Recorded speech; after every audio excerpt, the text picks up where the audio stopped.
E aí, galera do canal, estou aqui mais uma vez começando um vídeo de Roblox. Então, hoje estou aqui para mostrar 3 curiosidades. Então, bora lá.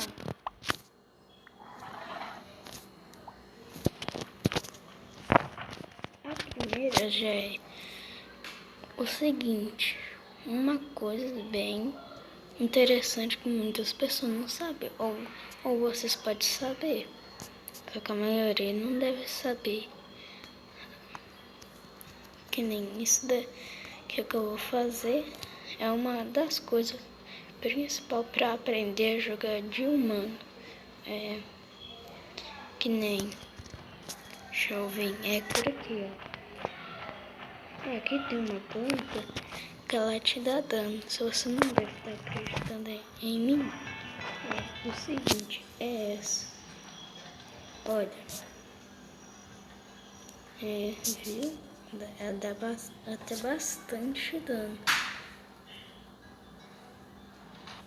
Mano, essa planta dá alguns danos, só que não é um dos mais altos. É a próxima, já volto.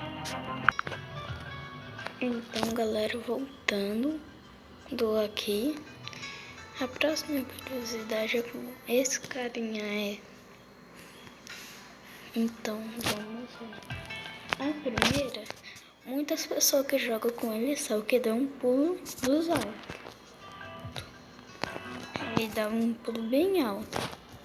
Agora, se a gente for fazer isso, isso daqui dá pra enganar bastante. Aqui, ó. E aí passa. Tu quer me pegar?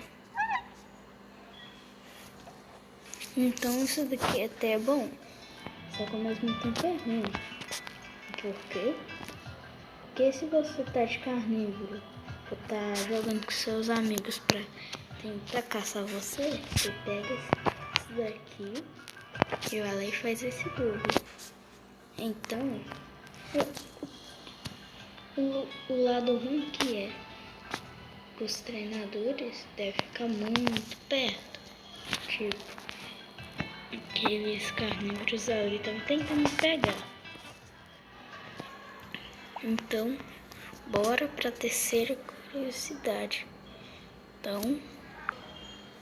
Então, galera, voltando aqui. E a terceira é sobre o dinossauro, que pra mim não faz muito sentido, ao mesmo tempo faz. Por quê? Vocês já podem estar vendo o Jurassic Park. O dinossauro lá, se vocês parar pra perceber bem, ele tem tipo um veneno.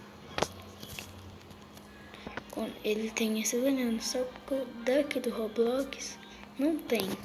E também não tem aqueles negócios lá, tipo a batana do dinossauro que ele abre elas pra cuspir o veneno.